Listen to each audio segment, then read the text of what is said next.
మాజీ ముఖ్యమంత్రి జగన్మోహన్ రెడ్డి రాష్ట్రాన్ని ఖాళీ చెక్కుల ఆదానికి రాసి ఇచ్చారని ఏపీసీసీ అధ్యక్షురాలు వైఎస్ షర్మిల విమర్శించారు. ఆంధ్రప్రదేశ్ను ఆదాని ప్రదేశ్గా మార్చేశారని మండిపడ్డారు. 1750 కోట్ల ముడుపులు చేతులు మారినట్లు ఆధారాలతో సహా వ్యవహారం బయటకొస్తే జగన్ ఇప్పటి వరకు ఎందుకు నోరు ఇప్పడం లేదని ప్రశ్నించారు. విజయవాడలోని రాజ్భవన్కు షర్మిల నేతృత్వంలో కాంగ్రెస్ పార్టీ నాయకుల బృందం వెళ్లి గవర్నర్ అబ్దుల్ నజీర్కు జగన్ హయాంలో జరిగిన విద్యుత్ ఒప్పందాన్ని రద్దు చేయాలని కోరుతూ వినతిపత్రం అందజేశారు. ఈ ఒప్పందం వల్ల రాష్ట్రానికి తీవ్రంగా నష్టం జరుగుతుందని, ప్రజలపై భారం పడుతుందని ఫిర్యాదు చేశారు. ఈ ఒప్పందం కోసం రాష్ట్ర ప్రజలను తాకట్టు పెట్టారని పేర్కొన్నారు.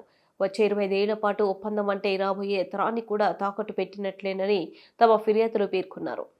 మేమందరం గవర్నర్ గారిని కలిసి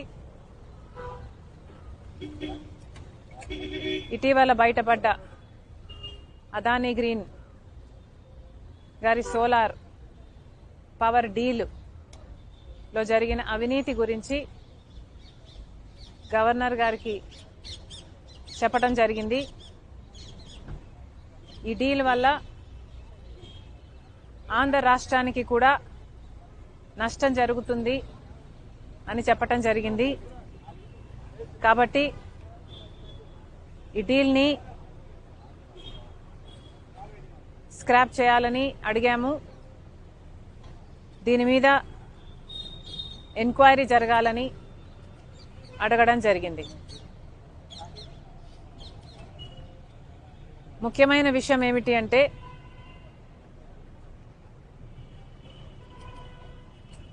అదానీ గారి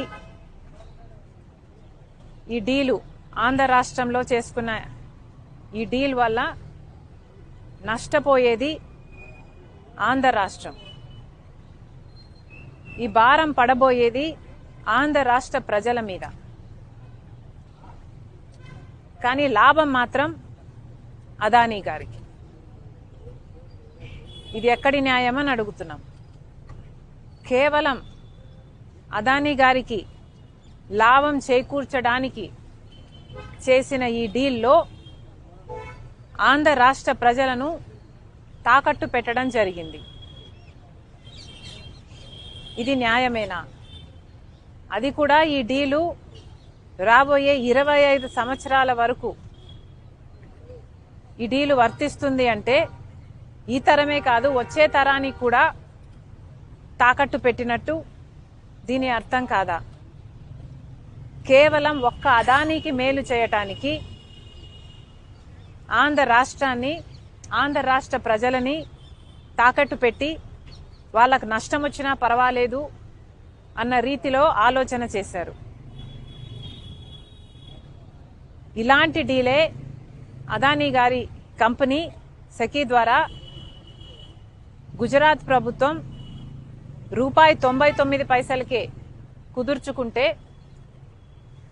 అదే ఆంధ్ర రాష్ట్రం ₹2.49 పవర్ సప్లై అగ్రిమెంట్లు చేసుకున్నారు.